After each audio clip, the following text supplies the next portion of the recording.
Welcome to Rich Planet TV. I'm Richard D. Hall. I'm joined again today by campaigner, academic and author Dr. Nick Kollerstrom, talking yet again about the London bombings of July the 7th, 2005, in which 56 people lost their lives in the biggest mass murder on UK soil since the Second World War.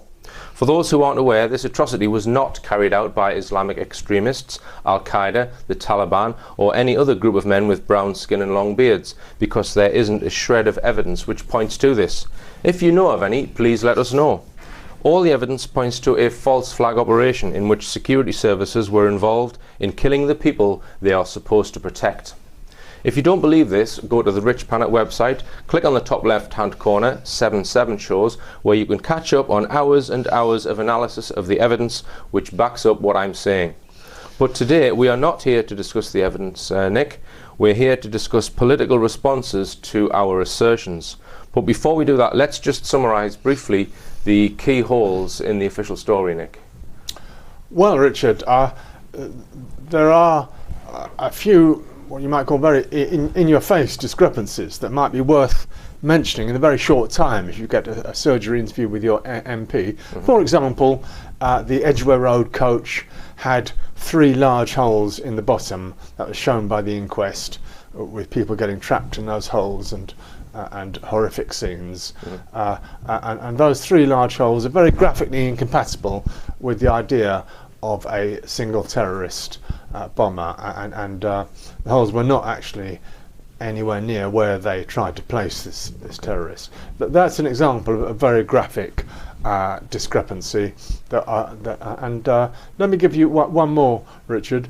That the location where the bodies were all taken to and stored after the catastrophe of London bombings, set up by the Royal Artillery Company at Old Street. It was set up on July the 6th, that's the day before. It was a military company, had a contract, and it got all ready, and it got stuff at Tavistock Square ready to collect the bodies and refrigerate them and take them over.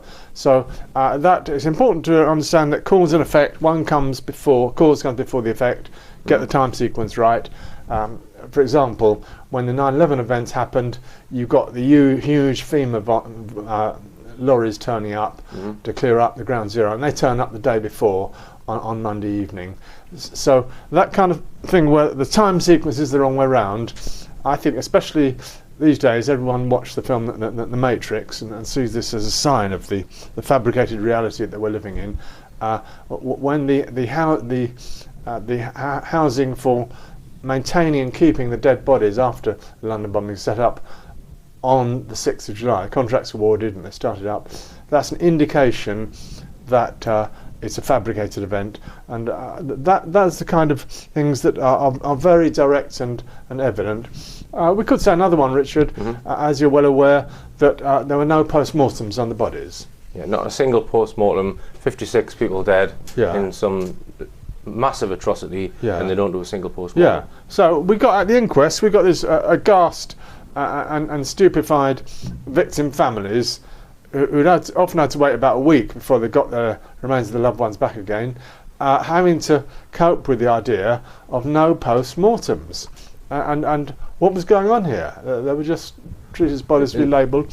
Was there some funny business? I think you suspect that post-mortems would have revealed the true cause of the deaths, i.e. through some sort of either military type explosives or some perhaps even other more sophisticated device. Exactly, which was not what we were told in the narrative that they had, hydrogen peroxide or whatever it was. Yeah. So Richard, I suggest we need to try and focus on these very in-your-face discrepancies and impossibilities in the story that can be put across quite briefly, because they try to dismiss anything as conspiracy theory that they can't explain. For example, the BBC, its famous reporting of the 9/11 when the 7th tower fell down. The BBC was reporting it beforehand, and they tried to say, oh, when this came up, and people asked the BBC, oh, what's going on? They said, oh, we're not really into conspiracy theory, sorry. Well, we're not interested in their views on conspiracy theory. We just want to know why they reported the event before it happened. And the time sequence being out of joint like that is, I think, good evidence for this thing being a cooked-up job. And of course, people can go to my website, richplanet.net, and Nick's website, which is terroronthetube.co.uk, to look in more detail at all of this evidence, which pulls huge holes in the official story. So you suspect that intelligence agencies were involved, in particular Mossad and perhaps MI5. Can you expand on that a little? Absolutely, yes, Richard. My book might have underestimated the role of Israeli Mossad involvement here. I don't highlight that at all. I talk about FBI, CIA involvement, but the fact is, within about 2 hours of the event in Israel, on the Jerusalem Post website, there went up an article, Rules for Waging a Third World War, by Ephraim Levi, and it was all about London bombings, and it knew too much about them.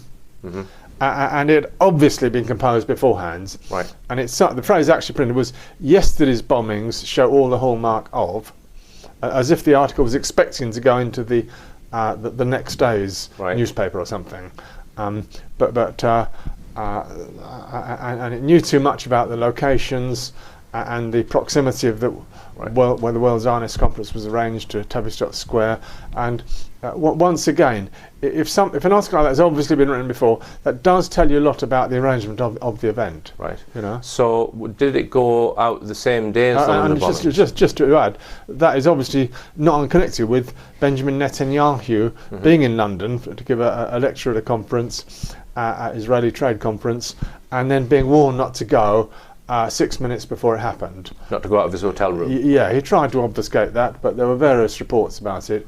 It's quite clear that there was some advanced intelligence, Israeli intelligence, that things were going to happen. So just to go back to the internet article that you're talking about, Nick, are you saying that was published on the same day as the London bombings? Absolutely, yeah. And it said and it said yesterday's bombings, so they put it out a day too early. Is that what? That is the inference. Yeah, yesterday's bombings.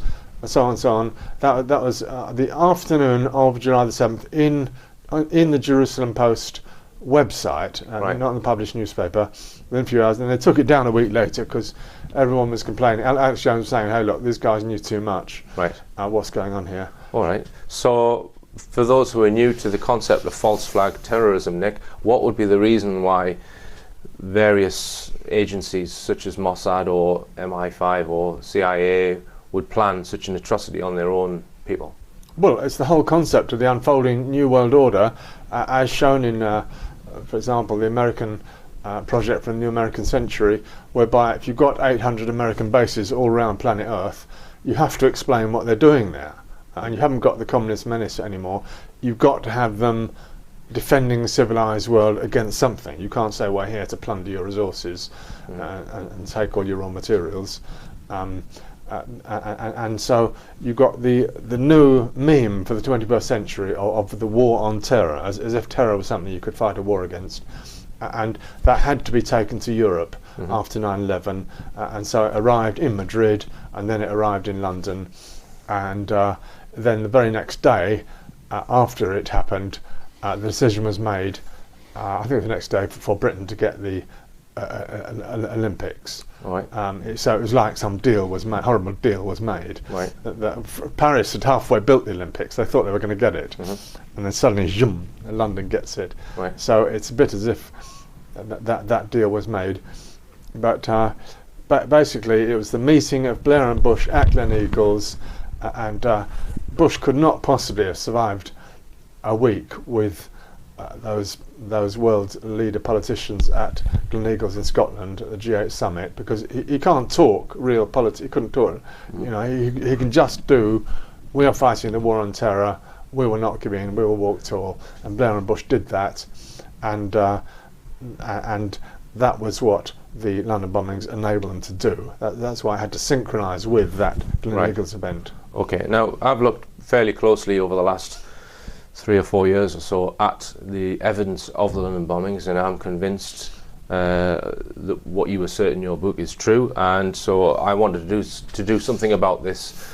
And in 2012, September 2012, I went to my MP and I gave him 6 documents. I'm just going to list what I gave him. And they're all available from richplanet.net if you want to download them and read them or print them out or take them to your own MP. There's a covering letter in there. There's a list of internet films and TV programs about 7/7. There's a document called Theorising Truth by Dr. Rory Ridley Duff, and that goes into the events at Canary Wharf on the day of 7/7, where we suspect the patsies were probably murdered by some covert group, and there's evidence of that in news reports. Also a report by Principal Police Intelligence Analyst Tony Farrell. I also included a letter that Nick wrote to Lady Justice Hallett before the inquest, and also a summary of Nick's book Terror on the Tube. I also gave my MP a copy of Nick's book and a copy of 7/7 Ripple Effect. So I was encouraging other people to do the same, to print these documents out and take them to their MPs, and I've had round about 100 people have done this, and we've got 38 replies so far from MPs in writing or verbally to their constituents, and we're going to have a look at some of them today, Nick. Now I've split them up into 4 or 5 different categories. I've referred to the first category as a blind rebuttal, which is a complete sort of, I'm not even going to look at this evidence because it's such a crazy suggestion. There's a rebuttal with comments where the MP is actually saying, well, I don't agree with this, and then they've given the reasons why. There's non-committal responses where they don't suggest either way whether they're supporting the suggestions. There's a referral, which is where an MP has given the documents or passed them on to somebody else, and it's either been the Security Minister, James Brokenshire, or the Home Secretary, and the ones that have been sent to the Home Secretary seem to have been passed on to James Brokenshire, and we've got a number of replies from James Brokenshire. That's the Security Minister. We're going to talk about him a little bit later. One went to the BBC, the Director General of the BBC, and we've got a response from that, and another one, this was a letter sent to Gordon Brown. Gordon Brown's office sent it to the head of Counter-Terrorism Command, and we've got a response from them as well, which we're going to talk about. And the next section of responses were MPs that have shown some kind of positive attitude towards helping us get the truth out about 7/7. And my strategy is, and by the time this interview goes out, I will have done this, I'm going to contact the constituents that got positive replies from their MPs, ask them to contact them again and inform them of who the other MPs are that are positive on it, and see if we can create a little group of MPs within Parliament who can then perhaps campaign on our behalf within Parliament. That's kind of my thinking on this. But what were the highlights for you, Nick? And incidentally, you can read all of these MPs' letters in response to the documents from richplanet.net. Yeah. Well, first of all, Richard, I feel we need to avoid putting an MP in a possible situation that would end their career. I think agreeing with this thesis we're putting forward is as such fairly impossible for a, or I suspect it may be impossible for an MP. Okay. I feel we want to support and encourage the good MPs, and to my way of thinking, the good MPs are those who are not members of any Freemason association, who are not Friends of Israel, and who vote against the war. So just to interrupt you, Nick, that's an actual organisation called Friends of Israel, which MPs can sign up to. 80% of Conservative MPs are Friends of Israel. Really? And this is a very shocking grip, which or influence, which I think Israel has upon British policy making now. And we want to encourage, find out those MPs who are not thus affiliated, because I think such affiliations, they lose the independence of judgment, and they lose the loyalty of serving England or Britain first. That's what the MB should be there for. Okay, so let's have a look at one or two of these replies, Richard. For example, an excellent one by Tim Farron MP, a Liberal Democrat, and he writes, he's thankful for being asked about so many unexpected loose ends in recent events of national significance, and he then says he will look at the information as being so crucial to a full understanding of the threat to democracy from so many rich and self-interested people.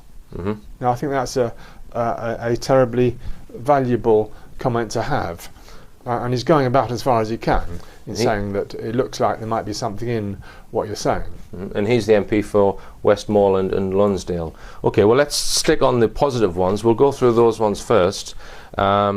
This is just something from is it Sean James or Sian James from Swansea East.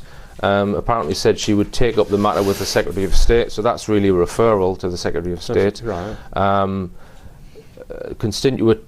A constituent contacted Labour MP Alan Campbell and said that he was good and kind. He listened to everything, then asked a few questions himself, which I could easily answer, given the amount of research, especially about 7/7. I thought he was genuinely interested. He was especially bowled over by Farrell's table of evidence. Oh, right. He could not explain it away and actually held up his hands. I was supposed to be there for an hour, but was there for an hour and 40 minutes. He is really approachable and turns out to have a great sense of humour too. He said he will ring me on Monday. So that's Tynemouth Labour MP Alan Campbell. Yes, could we just add here that Tony Farrell did an excellent analysis of the events in the way that he was trained to do as a statistical analyst, senior intelligence analyst, South Yorkshire Police. And he gave probabilities to the various claims that were made of the London bombings and evaluated which is the more likely story. So I'm glad to see that impress this MP. Right, okay, well, come on to another positive one, Nick, which is from MP Charles Hendry. Did you note that one? This is MP for Wealdon. Have you got that one there? Yes. Charles Hendry, I'll just read it out. Thank you for your letter dated the 1st of November regarding your concerns about the London bombings. I am grateful to you for taking the time to write to me about this matter and to include your own research about this. Please be assured I will read the documents with great care. Right. So that's fairly positive. And Frank Doran, Aberdeen North. Please accept my apologies for not responding to you before now. I note the points you make in relation to 7/7 and the war in Iraq. I didn't see the programme you refer to, but I am obviously familiar with both issues. I am probably not the best person to ask in relation to the Iraq war. When I had the opportunity to vote, I voted against my own government and opposed the war. There is nothing in subsequent events which has changed my mind. Do you know if the vote for the war was after or before the bombings, Nick? Well, I think it's before. Before, okay. Yeah, so this MP presumably is then saying that the London bombings didn't change his mind about whether the war was right or not. So you can maybe read that into this response. Okay. Any other notable ones? Well, I thought Meg Munn from Sheffield was one of the most important. Now she's in my rebuttal with comments category, so she's rebutted the claims, yeah? Yeah. So do you care to fill us in on that? Well, she first of all took notice of Tony Farrell's scale of probability for assessing the events, though she thinks it was subjective, and she doesn't think that this proves the inside job hypothesis, then she alluded to my book, but says that it drew on coincidences and obscures actual events. So she wasn't convinced. Then Rory Ridley Duff, Theorising Truth, she says it uses probability and coincidence. So she has looked at the documents clearly, and she's saying she doesn't agree that there's anything in them. That's essentially what she's saying. She says that serious incidents often attract conspiracy theories which don't stand up to analysis, and then she recommends this total crap book, Voodoo Histories, by David Aronovich, who was an arch debunker and skeptic. So anyone who likes that must have thought processes like a flea flittering around the head, you know. It's just totally inconsequential. She says it is common for a series of incidents. Oh, sorry, you've already read that bit. If I may suggest to you some further reading on this, I would recommend Voodoo Histories, the role of the conspiracy theory in shaping modern history. Yeah. Okay. So she has bothered to answer. She has focused her mind on the subject, and so I think it's worthwhile that you've got this reply. Let me just say that. All right, then. Well, let's look at some other categories then. Well, hang on. The important one is Andrew George. I don't know if that's, but he then approaches the BBC. Yes. Okay. Conspiracy people. So this is one of the referral ones. We'll come to this one now. All right. Yeah. So most of the MPs that referred it on, as I said, got referred to the Security Minister or the Home Secretary. This guy decides to refer it to the Director General of the BBC. Right, I've got the BBC's response here. We're going to go for a short break now, Nick, and we're going to look at this BBC document after this.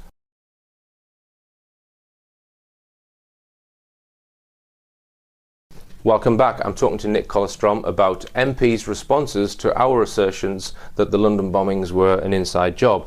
Now, one of the MPs sent these documents to the BBC, and we've got a response from the BBC from the highest level, it seems. Well, if we could first just focus on what Andrew George says, because I think it's really encouraging when you get a reply from an MP about how they're keeping an open mind on this subject, because that's what we want. We want open minds, prepared to look at the evidence. So this MP is in Penzance, and this was delivered, and he asked, was it carried out involving the connivance of the BBC, British authorities, and intelligence, and Mossad? He starts off asking. That is the question. Okay, that is. Which, kind of paradoxically, it will be quite impossible for any British MP as such to acknowledge that. It's the nature of fabricated terror, let's just remind ourselves that everything is risked. The truth cannot come out without the state disintegrating. The integrity of the state rests upon this lie. That is the terrible ultimate issue which is at stake. Okay. So what does the MP reply? He says, as with other conspiracies, you might draw my attention, I have kept an open mind to the possibility that such claims may, or indeed may not, be soundly based. And then he says, he'd written to the controller of the BBC, who would not have been in charge of the BBC at the time of the 7/7 bombings, so implying that he's impartial, and also with James Brokenshire in the Home Office, actions of security services at that time. So he says, I don't necessarily immediately accept your claims, but keep an open mind to their possibility. So I think that's a very good reply, which then encloses a letter from the BBC. So let's look at this BBC reply. What do you want to say about it? Well, because you were in the BBC's programme Conspiracy Files, yeah? Yeah. So he shares the letter with Mike Rudin, who was series producer of the Conspiracy Files. I mean, as far as I'm concerned, Mike Rudin is a real liar from hell, and he will compromise the people working with him and absolutely lie to them. That's what they did with me as a condition of getting me onto that programme and of interviewing me and cutting out absolutely everything, all the hours of intelligent dialogue we had, and just trapping me into a situation where I looked ridiculous, breaking all the solemn categorical assurances and promises that they'd given to me, whereby I came onto that BBC programme in the first place. So Mike Rudin then gives some comments about whether conspiracy programmes are of value, and why he thinks the inquest story is okay, and also why he doesn't why they dismiss my view of the programme. I mean, I'd just like to point out at this stage, Nick, that for viewers who are maybe scratching their heads a bit, there has been no court which has properly evaluated any of the evidence of 7/7. Yeah, we've got the inquest with Hallett. There have been several rather strange hearings in which citizens gave evidence and testified as if they assumed or believed that somebody would evaluate their evidence. You know, to make the people in London feel that they've been listened to. That's what's happened. MPs that have sent their constituents' concerns to government have ended up with this guy James Brokenshire, who's the security minister, and all he's done is referred the MPs and the constituents to the inquest, the transcript of the inquest. Now just tell us why that's flawed. the inquest itself? Lady Justice Hallett concluded that there had been unlawful killing, a verdict of unlawful killing, which was kind of fairly fatuous comment, and she couldn't do the one thing that an inquest is supposed to do, namely ascertain the cause of death. So what was it all about if she couldn't ascertain that, because there hadn't been no post-mortems, and she was basically just there to accept and reaffirm that everything had been as the government said it had been. So before any evidence had been given, the inquest is assuming that these 4 men actually carried out the bombings. Is that true to say?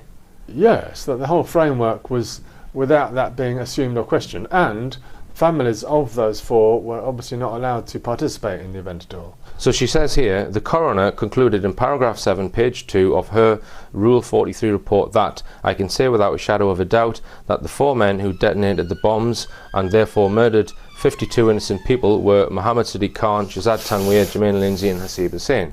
So how can she say that without a shadow of a doubt they did it, when no evidence has been presented in a proper court environment where you've got defence and prosecution cross-examining witnesses, etc. Exactly. How can she make that statement, Nick? Exactly. All the evidence given was in a format that you just had a smarmy lawyer saying, well, thank you, okay, right, let's move on, next one please.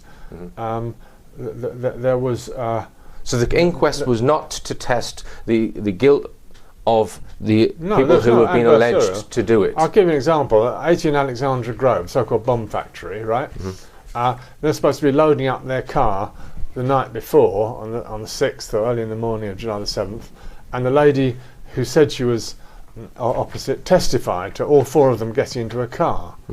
Okay, oh yeah, so what? Yeah.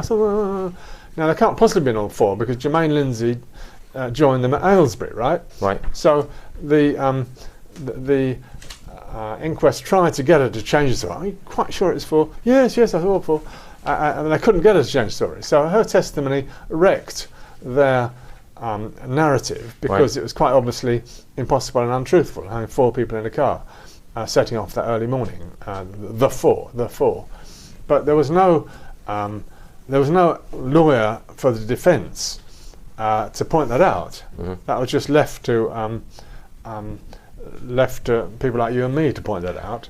And we had a weirdly docile, credulous British media who do not want to question that at all, who will just accept anything, apparently, of the story. Now, I think what you're trying to say, Nick, is summed up by this viewer of Rich Planet who he sent the documentation to Gordon Brown, of all people, and Gordon Brown, to his credit, he passed it on to the counter-terrorism people, and they got a response from DCS Tom Manson, okay, now, which is pretty lame, to be honest. It's on the website if you want to have a look at it. But this Rich Planet viewer then replied to DCS Tom Manson, and in it he says, can I ask you, hypothetically speaking, if someone has committed murder, would it be acceptable for them to choose who they wanted as a judge, who the prosecutor was, who made up the jury, what witnesses should be called, and what evidence should be made available, as well as being allowed to destroy the crime scene and murder weapons before the trial? Would you find this acceptable? If it was to occur, would you imagine that the accused would be found innocent by palming the blame onto someone else? So that sums it up quite well for me. That's essentially what they've done with this phony inquest. Yeah. Okay. Now, let's just... I mean, it was a massive operation with hundreds of witnesses.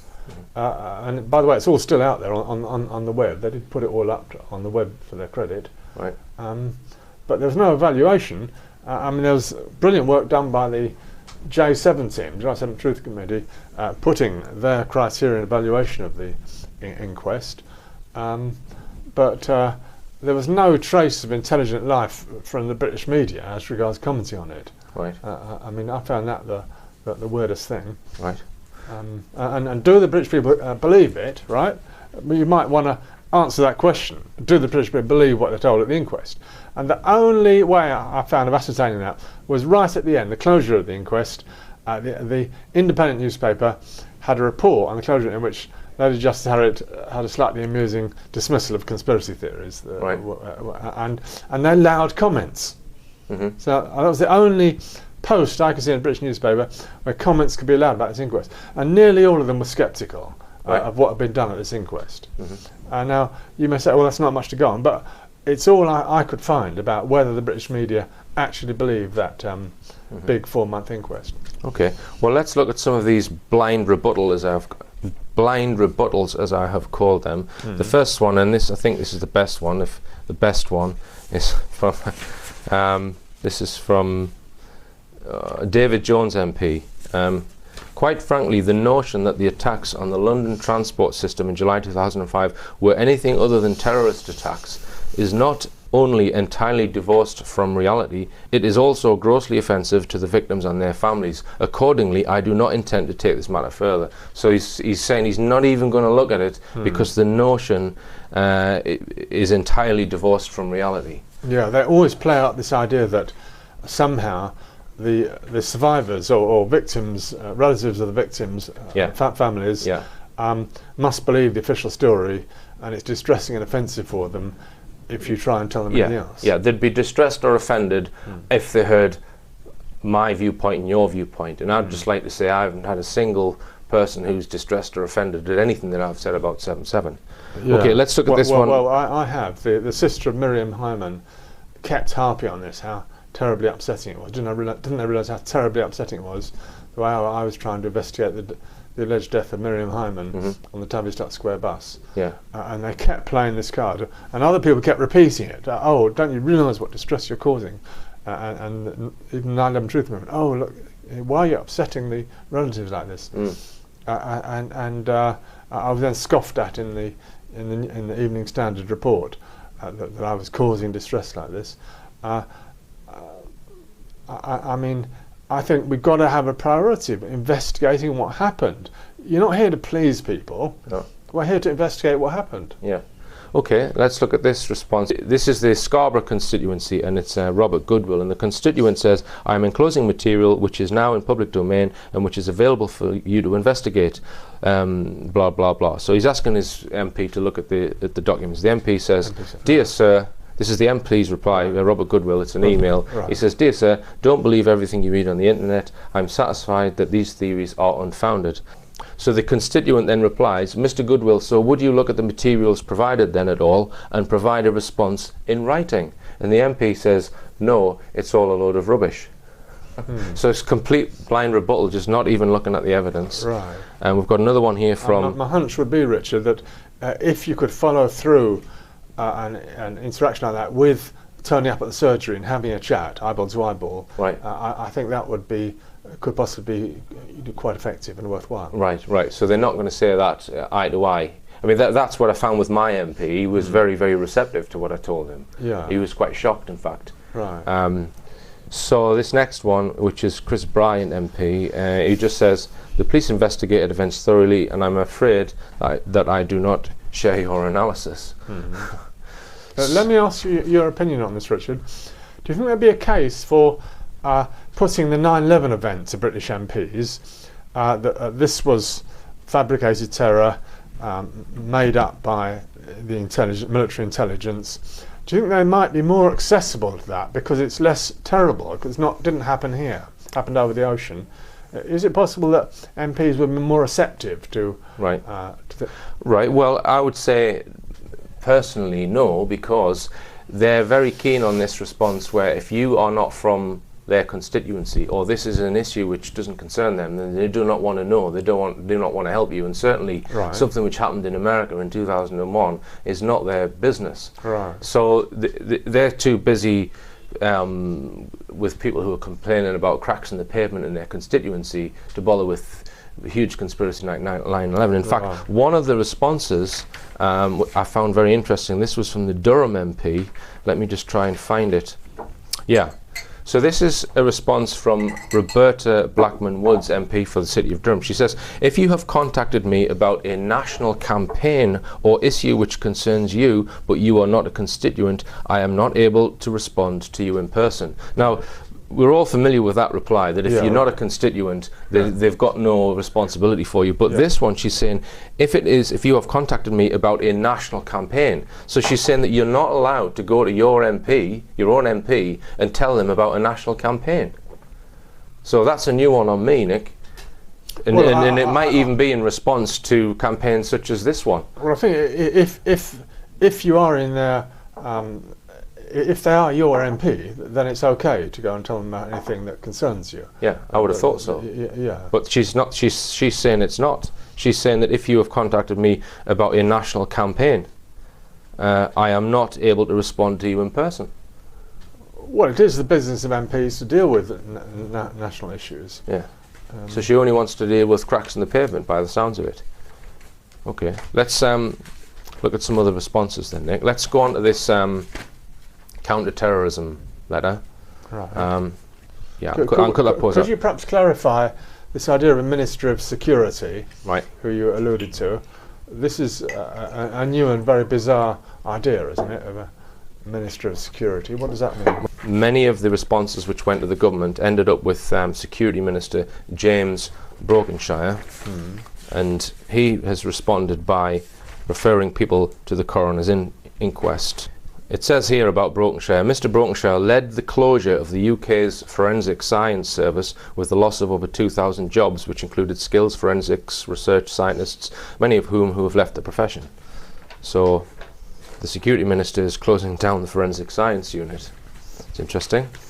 Can I just look at this one from Gordon Brown, because I think there was apparently, when the constituent went to Gordon Brown with their documents, one of the assistants in Gordon Brown's office was promptly sacked. The constituent suspects that it was in relation to this issue. The other interesting thing to note is that very nice lady Rachel, who was dealing with this, has since been sacked. They wouldn't tell me why, but I can guess why. Okay, so Gordon Brown's office sent the documents to DC Tom Manson, the head of operational support with the Counter-Terrorism Command. Now let me just show you this diagram. This is the Met Police, and we can put this on the screen. The top guy at the moment is Bernard Hogan Howe. He's the commissioner. Below him is Assistant Commissioner Cressida Dick, Special Operations. We'll come on to her. And below her is Commander Richard Walton. He's the head of SO15 Counter-Terrorism Command. Now I think that group replaced Special Branch, is that right, Nick? Yeah, it's important to appreciate this absurd Blairite concept of counter-terror command emerged in the wake of the London bombings, and it replaced the world-renowned Special Branch, which had been around for a century or so, and an excellent reputation for solving crime, and what the counter-terror command is defined as having an enemy. And it's a definition of where you're already, as it were, fighting a war against terror. Right. So you're not just looking for clues and ascertaining who did it, as the old Special Branch was. Right. You're allegedly fighting this nonsensical war against terror. All right. So it's an inherently irrational concept at the core. Right. So one of the responsibilities of Counter-Terrorism Command, as it says in Wikipedia, is to assist the British MI5 Security Service and MI6 Intelligence Service in fulfilling their statutory roles. So that kind of ties in with that, I think. So the Richard Walton of SO15, he's handed down to his subordinate to give the response to Gordon Brown's office. Detective Chief Superintendent Tom Manson, who is the deputy of Richard Walton, head of SO15 counter-terrorism. Right. There have been numerous conspiracy theories relating to this terrorist attack, including those referred to by your constituent. I appreciate that Mr. Such and Such is concerned about the attack and has collated a number of documents on the subject. The independent coroner's inquest was a comprehensive investigation into the bombings, and the findings were made available to the public, and I would invite Mr. Such and Such to view these. So again, they're just referring people to this Hallett inquest. So it seems that the Hallett inquest is just being used by everyone as a means of passing off this event. Oh yeah, yeah. Right. Yeah, okay. So Cressida Dick, wasn't she involved with the de Menezes shooting? Absolutely. She was in what's called Gold Command. Right. And this new hierarchy appeared just around this time. We, the British public, hadn't really been told about it before. I'll just interrupt you there, Nick. Just interrupt you there. We'll come on to de Menezes after this short break.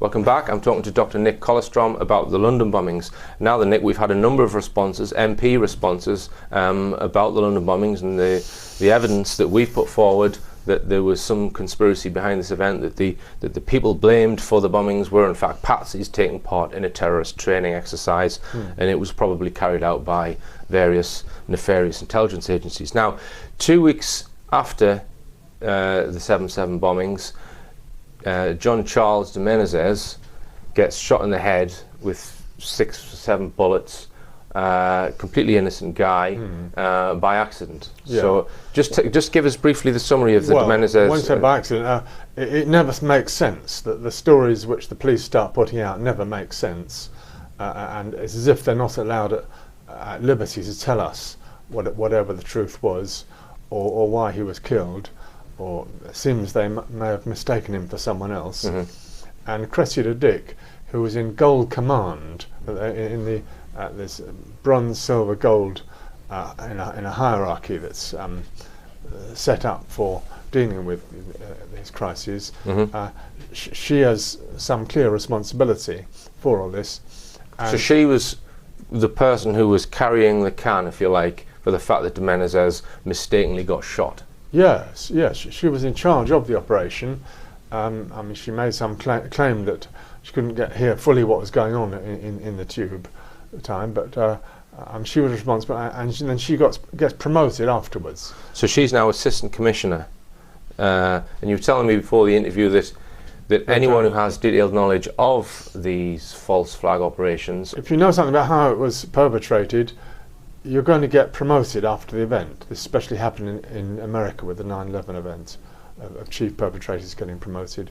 And so tell us why that is. Tell us why someone would get promoted who knows about what really happened. They have to keep the secrets. You can't fire them and leave them to sell their confessions or whatever. They have to be kept in the system where they will support it. And so we see this with Cressida Dick after this event. Nothing. Basically, de Menezes was shot by a special hit team, the Force Reconnaissance Unit or something, presumably, which looks like being the same group that shot down those lads at Canary Wharf at 10 or 11 o'clock in the morning of July the 7th. And the Metropolitan Police would very much love to be able to say, look, this wasn't us, we really don't behave in this homicidal manner. But they clearly weren't allowed to. In both those situations, they were not allowed to say, look, this wasn't us, this was some sort of hit team. And I think it was clear that the Metropolitan Police were distressed and not being allowed to say that it had nothing to do with us. Yeah. Right. All right, well, let's look at some of the other responses, Nick. We've got one from the Right Honourable Nick Clegg, which you find rather amusing. Can you just, I'll read it out. You will appreciate that the suggestion that the government of the time allowed or instigated such an horrendous act of terrorism in such a cynical manner for political expediency is difficult to accept. You clearly believe that the research would lead a rational person to this conclusion. Let's read that again. You clearly believe that the research would lead a rational person to this conclusion. I agree with that. And I am sorry that I must disappoint you, as I do not arrive at that conclusion myself. Does that mean he's not a rational person, Nick? Poor. Well, as you say, he's just waving it aside, and that such a thing cannot happen in his world, and so he cannot doubt that there really is this Islamic terror menace in our society. I'll briefly read part of the constituent's reply to that. He says, I am a rational person who has looked at all the evidence regarding this atrocity and have come to the conclusion and have stated the fact on my blog. So, and then he goes on to cite all of the evidence.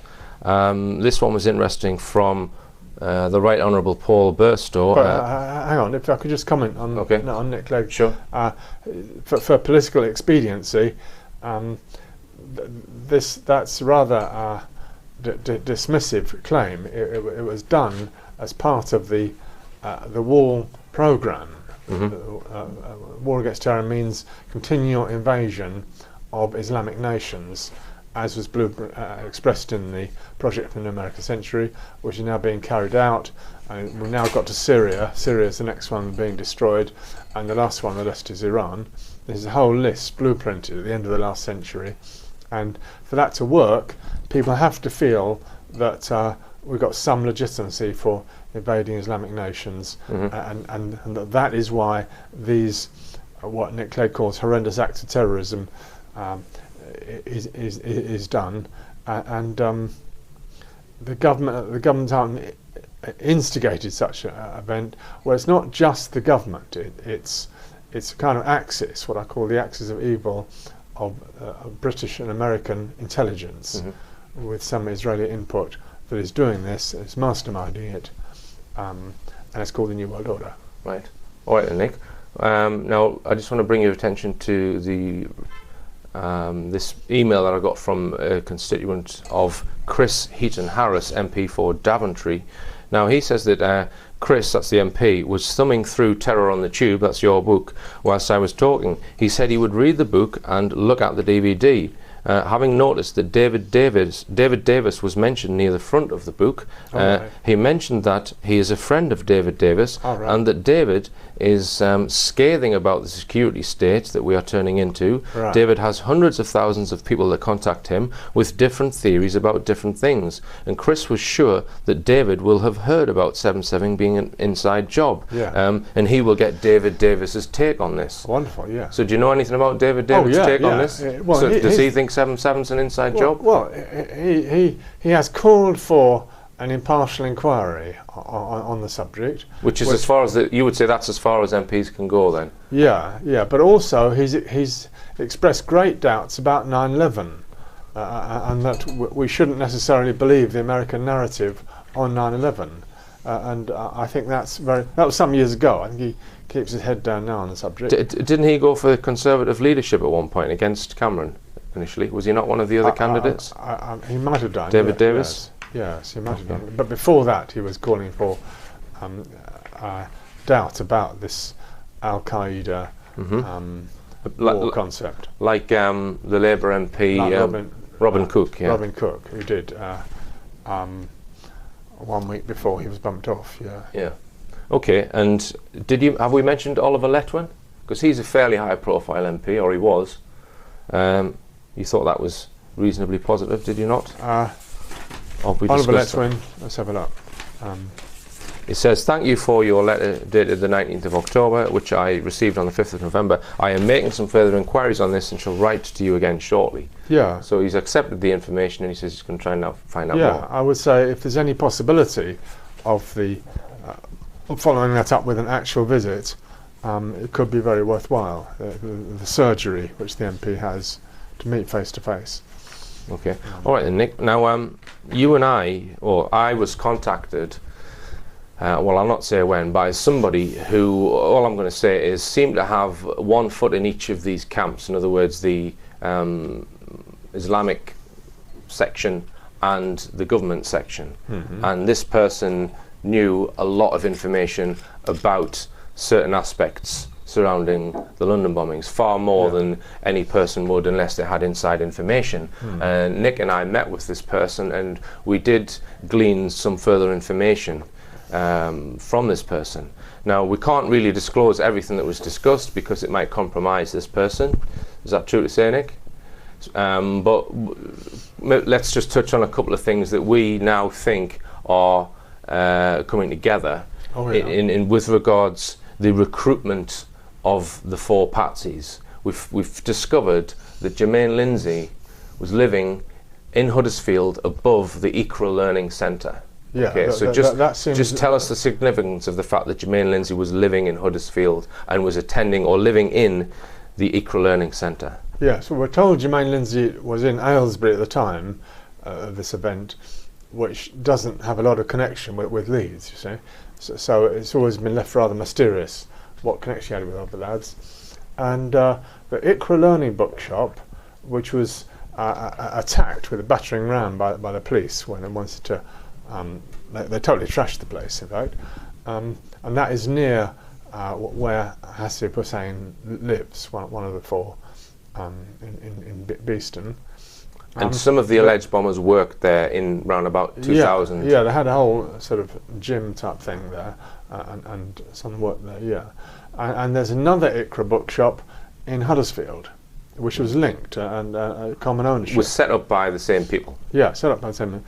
Now, if Jermaine Lindsay was working or sleeping just above that, that's a very important connection. That is probably the connection. Yeah. And you've recently had another person write to you, quite independently, who recalls Jermaine Lindsay as living in Huddersfield. Yeah, and working in a pub in Huddersfield. Yeah. Okay. So that validates the story which this fellow told us. Right. So yeah. So the thing that links the fourth alleged bomber to the other three is the ICRA learning centres, or the ICRA bookshops, whatever you want to call them, and there are 2 or 3 key people who were involved in setting up and managing both those establishments. Yeah. And we believe that there's one person who was involved in both of them, who is probably the person who recruited these patsies to take part in this drill.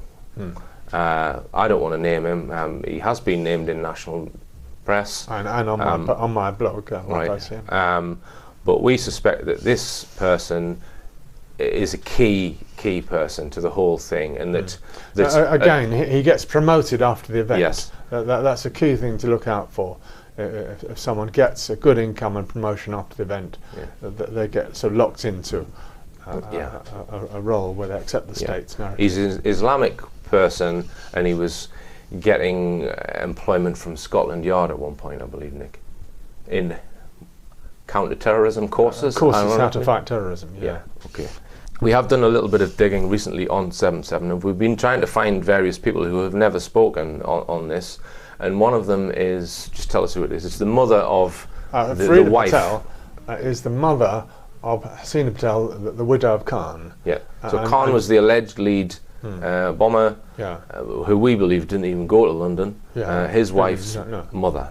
Yeah, and this mother was a very distinguished fellow, a member of the Beeston community. She went to Buckingham Palace to see the Queen for honours, and she was on an interfaith group. She was consulted by the police when they had trouble to do with any religious clashes or strife, so she was quite an important member of the community.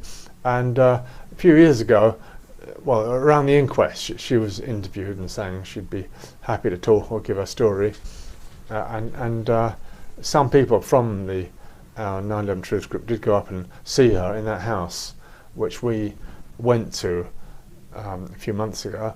And when we went there, it was deserted, and nobody was living there, and nobody knew where she'd moved to, and we couldn't find any other address. So I reckon she has passed away. Right. And she didn't look to me like she was about to, And her daughter, the wife of Khan, actually asked to give evidence at the inquest. Yes. Just tell us about that. Yeah, she would be. I always feel that would be the ace of spades if anyone could get her story. Hasina Patel. Just to she has remarried, taken the veil, changed her name. She lives in Sheffield. So it's quite difficult for anyone to contact her now. But on the 6th of July, the day before the bombings, she was in labour. She was having labour pains, looked like she was going to give birth. And we suspect that Khan, that's the reason why Khan cancelled. He didn't go to London. And she would know all this. She would know when she's last seen him. And she hasn't had a proper chance to explain her story. She did that Sky interview, which it looked to me like she had her hands tied behind her back in that interview. One only interview she's done, Yeah, she's done one interview. I think it was the fifth. She went into labour because I had a really good talk with Arshad Patel, her son, and she went into labour, and then she had a miscarriage on the morning of the 7th. A very remarkable synchrony there, which has never been properly discussed or commented on. And I think she was frantically trying to ring Khan on the 6th, or even the 5th on the 6th, Right. and couldn't get through to him. Farida Patel is the mother. Hasina Patel, That but was she the has a daughter. new married name now. Yeah, Yeah. If anyone can help us contact her to get an interview with her, that would be very helpful, because we want to know what the dialogue was with Khan before the events took place, and she will know. Well, a whole lot of fabricated stories about Khan. She'd be able to tell people what's what. But she was held in police custody for quite a while. Yes, she was. She was held in Paddington Green police custody she wasn't quite sure what the charge was supposed to be. But, Okay then, Nick, now by the time this interview goes out, I will have recontacted some of these constituents to get them to write to their MPs again, the ones that are sympathetic to the information, with the intention of trying to create some sort of renegade group of MPs. And as I say, by the time this airs, this will have all been done. All right, so what do you think the best tack is to actually do that? What do you think we should be saying to these MPs that seem to be sympathetic? Well, one thing I would like to do is get all British MPs to watch a film about 9/11, which I think they could handle better, okay, less emotionally shattering, and it's a brilliant new Italian film. It's called 9/11: The New Pearl Harbor, and it is 5 hours long, yes, but it's a very detailed and rational and educational step by step. It starts off with Pearl Harbor as a fabricated event, making analogies with 9/11. It goes very carefully through each step of the process, and it's been basically it's the best film that's yet been made about 9/11, and I would like to see a campaign for British MPs to be asked to watch it. Okay, and I would add to that and read Dr. Judy Wood's book, because it's the only scientific study of the evidence. Sure, yeah. I don't know whether this film mentions her work, but I hope it does. If you're plugging it on my show, but yeah, I would recommend MPs read that book, and I know that a few of them have been told about it. Because any analysis of the London bombings, the best possible way to start is to look at what happened on 9/11. And I think we need a new generation of politicians growing up who are conversant with the concept of state terror, fabricated terror, made to precipitate war. It's been going on right through the 20th century, for goodness sake, and it's taught in school history lessons now. Okay, kids get Gulf of Tonkin, the fact that nothing happened there to start the Vietnam War started out of nothing. Kids get taught that in history lessons. Yeah, but they get taught that Osama bin Laden did 9/11, though, don't they? Well, okay, but I'm saying it's a start. All right then, Nick, well, thanks again for joining us, and good luck with your endeavours. And it just remains for me to say, believe none of what you hear and only half of what you see. I'm Richard D. Hall. Good night.